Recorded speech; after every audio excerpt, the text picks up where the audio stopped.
Question and answer section Russian president Vladimir പുടിനും പല മാധ്യമ പ്രവർത്തകർക്കുമിടയിൽ സംഭവിച്ചു. വെസ്റ്റേൺ മീഡിയാസും അതിലുണ്ടായിരുന്നു. കൂടാതെ റഷ്യയുടെ തിരഞ്ഞെടുക്കപ്പെട്ട കുറച്ച് പൊതുജനങ്ങളും ഉണ്ടായിരുന്നു. അതിൽ അവർ ഒരുപാട് കാര്യങ്ങൾ സംസാരിച്ചു. അവയെല്ലാം പ്രത്യേകം അറിയണമെന്നുണ്ടെങ്കിൽ നമുക്ക് ഈ വീഡിയോ തികയില്ല. അതിനാൽ അവർ സംസാരിച്ചതിൽ നിന്നും പ്രധാനപ്പെട്ട ചില കാര്യങ്ങൾ, ആവശ്യമായ കാര്യങ്ങൾ മാത്രം 5 ടോപ്പിക് ഞാൻ തിരഞ്ഞെടുത്തിട്ടുണ്ട്. ഇവയെക്കുറിച്ചെല്ലാം നമ്മൾ സ്ഥിരം അറിയുന്നതാണ്. എന്നാൽ അതിൽ റഷ്യയുടെ പോയിന്റ് ഓഫ് വ്യൂ എന്ത്? റഷ്യൻ പ്രസിഡന്റ് വ്ളാഡിമിർ പുടിൻ ഈ വിഷയങ്ങളെക്കുറിച്ച് പുറം ലോകത്തോട് എന്താണ് പറയാൻ ആഗ്രഹിക്കുന്നത്? അതിൽ സോവിയറ്റ് യൂണിയനെ കുറിച്ചും പറയുന്നുണ്ട്. കൂടാതെ നിങ്ങൾക്ക് കഴിയുമെങ്കിൽ നേരിട്ട് കീവിനെ രക്ഷിക്കുക, ഞങ്ങൾ കീവിനെ ആക്രമിക്കാൻ പോകുന്നു. അങ്ങനെ ആക്രമിക്കുമെന്നുണ്ടെങ്കിൽ എന്റെ പക്കലുള്ള ഈ ഒരു മിസൈൽ വെച്ച് മാത്രമേ ആക്രമിക്കുകയുള്ളൂ. നിങ്ങൾ പറയുന്നല്ലോ റഷ്യൻ ടെക്നോളജി വലിയ രീതിയിലൊന്നും അല്ല എന്ന്. അതും റഷ്യയുടെ ഈ ഒരു മിസൈൽ യാതൊരു പ്രത്യാഘാതങ്ങളും സൃഷ്ടിക്കില്ല എന്നൊക്കെ. നിങ്ങളുടെ എല്ലാ എയർ ഡിഫൻസ് സിസ്റ്റവും കൊണ്ട് അവിടെ വയ്ക്കുക. നിങ്ങളെ കൊണ്ട് തടയാൻ സാധിക്കുമെന്നുണ്ടെങ്കിൽ തടയുക എന്ന് ഒരു ഓപ്പൺ ചാലഞ്ചിന് നൽകിയിട്ടുണ്ട്. ഇങ്ങനെ ഒരുപാട് പ്രധാനപ്പെട്ട വിവരങ്ങളാണ് ഈ ഒരു വീഡിയോയിലൂടെ നമ്മൾ അറിയാൻ പോകുന്നത്.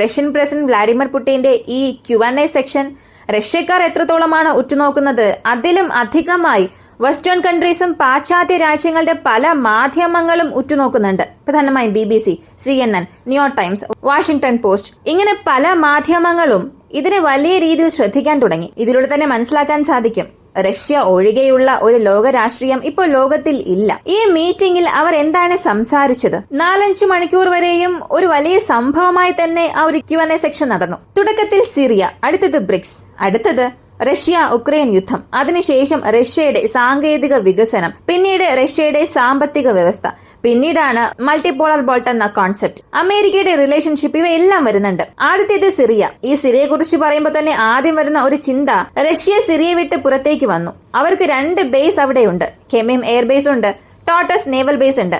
ഇവ രണ്ടിന്റെയും അവസ്ഥ എന്താണ്? റഷ്യ അവിടെ പരാജയപ്പെട്ടോ? റഷ്യ സിറിയ വിട്ട് എന്തുകൊണ്ട് പുറത്തുപോയി? ഇങ്ങനെയുള്ള പല ചോദ്യം നമുക്കുണ്ട്. ഇതുപോലുള്ള ചോദ്യങ്ങൾ റഷ്യൻ പ്രസിഡന്റിനെ നോക്കി ചോദിച്ചു. അതിന് അദ്ദേഹം പറഞ്ഞ മറുപടി, ആദ്യം റഷ്യ സിറിയ വിട്ട് പുറത്തേക്ക് വന്നു, റഷ്യ അവിടെ പരാജയപ്പെട്ടു എന്നൊക്കെ പറയുന്നത് വ്യാജ വാർത്തയാണ്.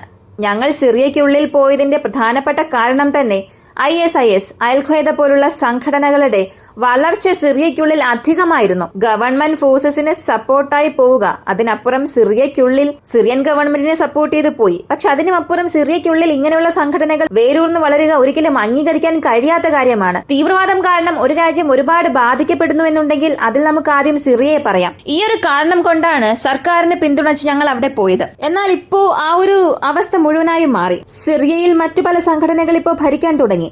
അവർക്കും സിറിയയ്ക്കുള്ളിൽ ഒരു അവകാശമുണ്ട്, അവരത് കൈപ്പറ്റി. അതിനാൽ ഞങ്ങൾ അവിടെ ഉള്ളത് ഒരിക്കലും ശരിയായ കാര്യമായിരിക്കില്ല. ഞങ്ങളുടെ ജോലി അവസാനിച്ചു, അതിനാൽ ഞങ്ങൾ അവിടെ നിന്നും പോയി. ജോലി ഇല്ലാത്ത സ്ഥലത്ത് ഞങ്ങൾ എന്തിനായിരിക്കണം എന്നൊരു ചോദ്യം ചോദിച്ചു.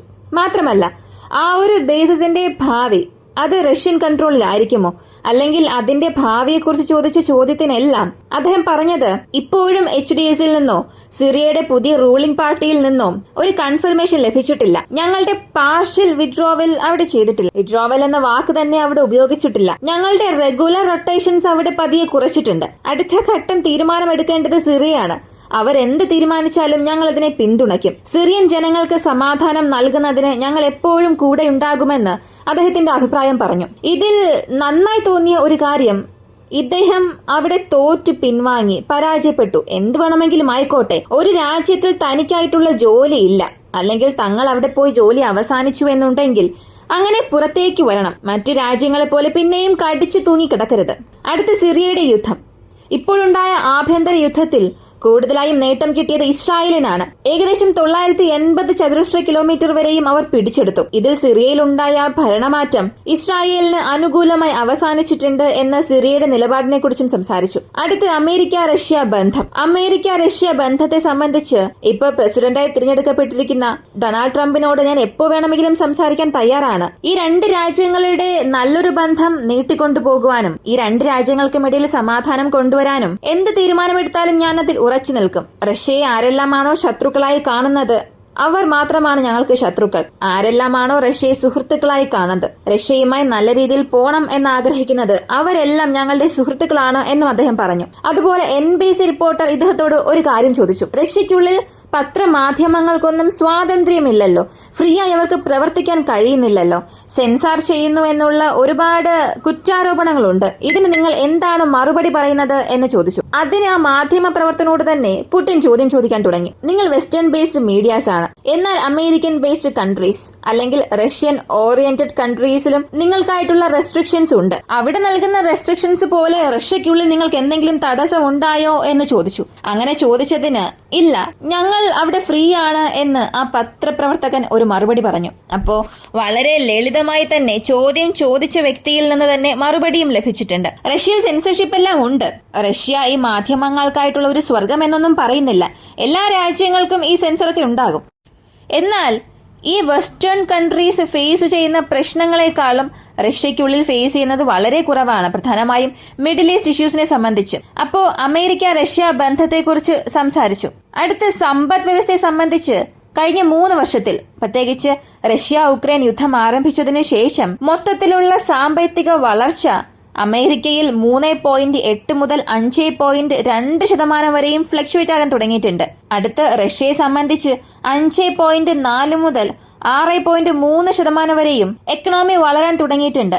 ഞങ്ങൾക്ക് റഷ്യ ഉക്രൈൻ യുദ്ധത്തിന് ശേഷം സ്റ്റേബിളായി തന്നെ എക്കണോമി റീബിൽഡ് റേസ് ആകുന്നുവെന്ന് അദ്ദേഹം അവിടെ കൂട്ടിച്ചേർത്തു. എന്നാൽ അതേസമയം റഷ്യ ഉക്രൈൻ യുദ്ധം വീണ്ടും വലിച്ചുകൊണ്ടുപോകുന്ന യൂറോപ്പിന്റെ മുഴുവൻ വളർച്ച അവിടെ 0.8% മുതൽ 1.3% വരെയും രജിസ്റ്റർ ചെയ്തിട്ടുണ്ട്. അപ്പോൾ സാമ്പത്തിക വളർച്ചയെക്കുറിച്ച് പറയുമ്പോൾ റഷ്യ വളരെ വേഗത്തിൽ തന്നെ വളരുന്നുണ്ട്.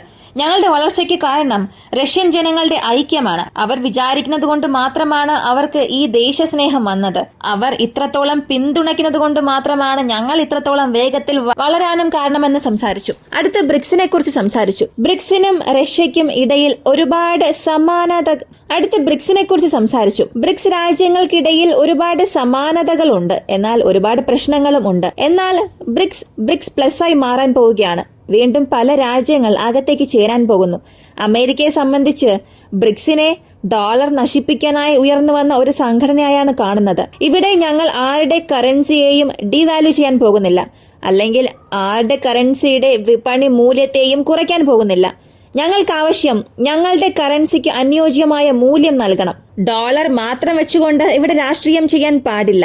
ഒരു രാജ്യത്തിന്റെ കറൻസിയുടെ മൂല്യം മറ്റൊരു രാജ്യത്തിന്റെ കറൻസിയുടെ മൂല്യവുമായി ഏകദേശമൊക്കെ അടുത്ത് പോയിട്ടില്ല എന്നുണ്ടെങ്കിൽ അവിടെ പവർ ബാലൻസ് ഉണ്ടാകും. അത് മാറ്റാനാണ് ഞങ്ങൾ ശ്രമിക്കുന്നത്. അതല്ലാതെ ബ്രിക്സ് എന്നത് പ്രത്യേക ഒരു രാജ്യത്തെ ലക്ഷ്യമിട്ടോ അല്ലെങ്കിൽ പ്രത്യേക ഒരു കറൻസിയോ ലക്ഷ്യമിട്ട് സൃഷ്ടിച്ചത് അല്ല. ഇങ്ങനെ അതിനായിട്ടുള്ള ഒരു വിശദീകരണം അദ്ദേഹം നൽകി. സത്യം പറഞ്ഞാൽ ഇങ്ങനെ ഒരു വിശദീകരണത്തിന്റെ ആവശ്യകതയില്ല. ബ്രിക്സ് സൃഷ്ടിച്ചത് തന്നെ ഗ്ലോബൽ സൗത്ത് അല്ലെങ്കിൽ ഈസ്റ്റ് സൈഡ് നേഷൻസിനെ ഒന്നിച്ചു ചേർക്കണം. ലോകത്തിൽ ഡോളർ മാത്രം ഹയർ പൊസിഷനിലുള്ളത് മാറ്റണം എന്നതിനു വേണ്ടിയാണ്. ഇത്ര തന്നെ എക്സ്പ്ലനേഷൻ ഒക്കെ നൽകിയാലും ബ്രിക്സ് എന്തുകൊണ്ട് രൂപീകരിച്ചു, ബ്രിക്സ് ഡോളറിന് എത്രത്തോളം ഒരു വില്ലനായി മാറി എന്നതൊക്കെ അറിയാം. സത്യം പറഞ്ഞാൽ ബ്രിക്സിലുള്ള രാജ്യങ്ങൾ അവർക്കുള്ളിലെ പ്രശ്നങ്ങൾ സംസാരിച്ച് അവസാനിപ്പിച്ച് എല്ലാവരും ഒരേ രേഖയിൽ നിന്നാൽ ഡോളറിനെ വീഴ്ത്താൻ കഴിയുമെന്ന് പറയുന്നില്ല, പക്ഷെ ഡോളറിന്റെ വാല്യൂ കുറയ്ക്കാൻ സാധിക്കും. ഡോളറിന്റെ വാല്യൂ കുറയ്ക്കുക എന്നതിനപ്പുറം ആ രാജ്യങ്ങളുടെ കറൻസിയുടെ വാല്യൂ എല്ലാ രാജ്യങ്ങളെ കൊണ്ടും തീർച്ചയായും ഉയർത്താൻ സാധിക്കും. പക്ഷെ ഇതൊരു വെല്ലുവിളി നിറഞ്ഞ കാര്യം തന്നെയാണ്. അടുത്ത റഷ്യ ഉക്രൈൻ യുദ്ധം, ഇതാണ് വളരെ പ്രധാനപ്പെട്ട ടോപ്പിക്. കൂടാതെ റഷ്യയുടെ ഡിഫൻസ്, അവരുടെ മിസൈൽസിനെ കുറിച്ചും സംസാരിക്കാം. റഷ്യ ഉക്രൈൻ യുദ്ധത്തിൽ എപ്പോഴാണ് സമാധാനം വരിക, എപ്പോഴാണ് സെലൻസ്കിയുടെ ഗവൺമെന്റിന്റെ പക്കൽ നിങ്ങൾ നെഗോസിയേഷന് വേണ്ടി റെഡിയാവുക എന്ന പല ചോദ്യം ചോദിച്ചു. വളരെ ലളിതമായി അദ്ദേഹം മറുപടി പറഞ്ഞു. ഈ രാഷ്ട്രീയം അല്ലെങ്കിൽ ഒരു രാജ്യത്തിന്റെ രാഷ്ട്രീയം നടക്കുന്നത് തന്നെ നെഗോസിയേഷൻ എന്ന കോൺസെപ്റ്റിനെ ബേസ് ചെയ്താണ്. Negotiation is out of politics. ചർച്ചയും വിട്ടുവീഴ്ചകളുമാണ് ഒരു രാജ്യത്തിന്റെ വളർച്ചയെ വികസനത്തിലേക്ക് കൊണ്ടുപോവുക. ഇവിടെ ഞങ്ങൾ ചർച്ചയ്ക്ക് തയ്യാറല്ല എന്ന് പറയുന്നില്ല, ഞങ്ങൾ ചർച്ചയ്ക്ക് എപ്പോഴും തയ്യാറാണ്. ഉക്രൈനാണ് ഈ ഒരു ചർച്ചകളെല്ലാം മാറ്റിവെച്ചുകൊണ്ടിരിക്കുന്നത്. ഇതിന് ഞങ്ങൾ മറ്റൊരു തെളിവ് നൽകാം, അല്ലെങ്കിൽ മറ്റൊരു കാരണം പറയാം. 2022 തന്നെ ഇസ്താംബൂളിൽ വെച്ച് ഈ ഒരു പ്രശ്നം ഞങ്ങളെ കൊണ്ട് അവസാനിപ്പിക്കാൻ കഴിയുമായിരുന്നു. എന്നാൽ അപ്പോഴത്തെ UK പ്രസിഡന്റായിരുന്ന UK പ്രൈം മിനിസ്റ്റർ ആയിരുന്ന ബോറിസ് ജോൺസൺ നേരിട്ട് കീവിലേക്ക് വന്ന് ഉക്രൈൻ പ്രസിഡന്റ് സെലൻസ്കിക്ക് നിരവധി വ്യാജ വാഗ്ദാനങ്ങൾ നൽകി. അവസാനത്തെ ഉക്രൈനിയൻ സൈന്യം കീഴടങ്ങുന്നതുവരെയും യുദ്ധം അവസാനിപ്പിക്കില്ല എന്നുള്ള ഒരു തെറ്റായ തെറ്റായ കണക്കുകൂട്ടൽ ഉണ്ടാക്കിയതാണ് ഈ പ്രശ്നം ഇത്രത്തോളം വളരാൻ കാരണം. അല്ലെങ്കിൽ റഷ്യ ഉക്രൈൻ യുദ്ധം മാസങ്ങൾക്കുള്ളിൽ, ചില ദിവസങ്ങൾക്കുള്ളിൽ അവസാനിച്ചിരിക്കേണ്ടതാണ്. ഇത്രത്തോളം വലുതായി പോകാൻ കാരണം വെസ്റ്റേൺ കൺട്രീസും യൂറോപ്യൻ യൂണിയനുമാണ്, അല്ലാതെ റഷ്യ അല്ല. ഞങ്ങൾ ഇപ്പോഴും ചർച്ചയ്ക്ക് തയ്യാറാണ്. അവസാന വീഡിയോയിൽ നമ്മൾ അറിഞ്ഞതാണ് മാർഷ്യൽ ലായെ കുറിച്ച്. പുടിനും ഇത് തന്നെ സംസാരിച്ചു. മാർഷ്യൽ ലാ, പട്ടാള നിയമം. മാർഷ്യൽ ലായുടെ അടിസ്ഥാനത്തിൽ പോലും സെലൻസ്കിയുടെ ശക്തി യുക്രൈനുകൾ തീർച്ചയായും എക്സ്പാൻഡ് ചെയ്യാൻ കഴിയില്ല. അപ്പോൾ സെലൻസ്കി വീണ്ടും പ്രസിഡൻഷ്യൽ ഇലക്ഷൻ നിൽക്കുക, അല്ലെങ്കിൽ അദ്ദേഹം പവറിലേക്ക് വരാൻ എന്ത് ചെയ്യണമെന്നുള്ളത് അദ്ദേഹം തീരുമാനിക്കുകയും അധികാരം നീട്ടിക്കിട്ടുന്നത് വരെ ഞങ്ങൾക്ക് സെലൻസ്കിയോട് സംസാരിക്കാൻ കഴിയില്ല. എന്നാൽ സെലൻസ്കിയോട് ഞങ്ങൾ ഒരിക്കലും സംസാരിക്കില്ല, മറ്റ് ഏതെങ്കിലും വ്യക്തിയോട് മാത്രമേ സംസാരിക്കൂ, ആശയവിനിമയം നടത്തൂ എന്നൊന്നും ഇല്ല. അധികാരത്തിലുള്ള ഒരു വ്യക്തിയോട് സംസാരിക്കും. ഇതിനെക്കുറിച്ച് ഞാൻ മറ്റൊരു കാര്യം പറയാം. സോവിയറ്റ് യൂണിയനും നാറ്റോയ്ക്കും ഇടയിൽ ഇൻഡയറക്റ്റ് ആയ ഒരു ഉടമ്പടി ഉണ്ടായിരുന്നു. അതായത് ഈസ്റ്റേൺ ജർമ്മനിക്കപ്പുറം നാറ്റോ എക്സ്പാൻഡ് ആകാൻ പാടില്ല, അതോടുകൂടി അവസാനിപ്പിക്കണം, അതിനുശേഷം അങ്ങോട്ടേക്ക് പോകാൻ പാടില്ല എന്നുള്ളതായിരുന്നു സോവിയറ്റ് യൂണിയനും നാറ്റോയ്ക്കും ഇടയിലുണ്ടായ പ്രധാനപ്പെട്ട ധാരണ. എന്നാൽ എപ്പോഴാണോ സോവിയറ്റ് യൂണിയൻ തകർന്നത്, അപ്പോൾ മുതൽ സോവിയറ്റ് യൂണിയൻ എന്തായാലും തകർന്നല്ലോ, ഇനി എന്തിന് റഷ്യയുമായി വെറുതെ സംസാരിക്കണം? അങ്ങനെ ഓരോ രാജ്യങ്ങളുമായി എക്സ്പാൻഡ് ചെയ്ത് ഇത്രത്തോളം അവർ എത്തി. ഇനി നാളെ തന്നെ സെലൻസ്കിയുമായി ഒരു പീസ് ഡീൽ ഉണ്ടാവുകയും റഷ്യ വീണ്ടും സീസ് ഫയർ അക്സെപ്റ്റ് ചെയ്ത് അവർ പുറത്തേക്ക് പോയാൽ പവറിലില്ലാത്ത വ്യക്തിയോട് നിങ്ങൾക്ക് എങ്ങനെ ഇത് ചെയ്യാൻ സാധിക്കും എന്ന് ചോദിക്കും. കാരണം നിയമത്തിൽ അതാണുള്ളത്. നിയമത്തെ കാരണമായി കാണിച്ച് വീണ്ടും അവിടെ ഒരു പ്രശ്നം വന്നാൽ അതിൽ ആശ്ചര്യപ്പെടാൻ ഒന്നുമില്ല. അതുപോലെ സീസ് ഫയർ എന്നത് യുദ്ധത്തെ അവസാനിപ്പിക്കുക എന്നത് മാത്രമല്ല ഉദ്ദേശിക്കുന്നത്, ദീർഘനാളത്തേക്കൊരു സമാധാനം ലഭിക്കണം. അതിന് നിങ്ങൾക്ക് എന്ത് ചെയ്യാൻ സാധിക്കും? ഉക്രൈനുള്ളിൽ ഏത് വിധത്തിൽ അതിനെ കൊണ്ടുവരാൻ കഴിയും എന്നുള്ളതാണ് നിങ്ങൾ ചിന്തിക്കേണ്ടത്. അത് കൊണ്ടുവരാനുള്ള ശ്രമങ്ങൾ, അതിനുള്ള വഴികളെല്ലാം എല്ലാവരും ഒരുമിച്ച് ചേർന്ന് ഡിസ്കസ് ചെയ്യണം. ഇവിടെ സീസ് ഫയർ എന്നതിനപ്പുറം സമാധാനമാണ് റഷ്യ ആഗ്രഹിക്കുന്നത്. അതിന് നിങ്ങൾ തയ്യാറാണെങ്കിൽ തീർച്ചയായും ഞങ്ങളുടെ പൂർണ്ണ പിന്തുണ ഉണ്ടാകുമെന്നും വ്യക്തമായി പറഞ്ഞു. അടുത്ത് അവസാനം ഓർഷനിക് അകത്തേക്ക് വരുന്നു. അതുപോലെ തന്നെ സോവിയറ്റ് റഷ്യയുടെ കോൺസെപ്റ്റും വരുന്നുണ്ട്. അദ്ദേഹത്തോട് നേരിട്ട് ചോദിച്ചു, ഈ ഓർഷനിക് നിങ്ങൾ അൺഇന്റർസെപ്റ്റർ മിസൈൽ എന്ന് പറയുന്നു, അൺഇന്റർസെപ്റ്റബിൾ മിസൈൽസ് ആയി പറയുന്നു. എന്നാൽ അമേരിക്കയുടെ ചില ഡിഫൻസ് ഒഫീഷ്യൽസ് ഒക്കെ പറയുന്നുണ്ട് ഇതിന് ഇന്റർസെപ്റ്റ് ചെയ്യാൻ കഴിയുമെന്ന്. ഈ മിസൈൽസിന് ഞങ്ങളെ കൊണ്ട് എയർ ഡിഫൻസ് സിസ്റ്റത്തെ വെച്ച് ന്യൂട്രലൈസ് ചെയ്യാൻ കഴിയുമെന്നൊക്കെ പറയുന്നു. ഇതിന് നിങ്ങൾ എന്താണ് മറുപടി എന്ന് നേരിട്ട് തന്നെ ചോദിച്ചു. അതിന് അദ്ദേഹം ലളിതമായി പറഞ്ഞ ഒരു മറുപടി തുടക്കത്തിൽ കണ്ട ആ ഒരു വീഡിയോ, അതായിരുന്നു പുടിൻ നൽകിയ മറുപടി. എന്നെ കൊണ്ട് ഉക്രൈന്റെ തലസ്ഥാനമായ കീവിനെ ഈ മിസൈൽ ഉപയോഗിച്ച് ടാർഗറ്റ് ചെയ്യാൻ സാധിക്കും. നിങ്ങളുടെ പക്കൽ എന്തെല്ലാം എയർ ഡിഫൻസ് സിസ്റ്റം ഉണ്ടോ, മുഴുവൻ വെസ്റ്റിനെയും ചേർത്ത് വെച്ച് നിങ്ങളുടെ പക്കൽ എത്ര air defence system, missile defence system ഉണ്ടോ, എല്ലാം കൊണ്ടുവന്ന് കീവിനെ ചുറ്റി നിർത്തുക.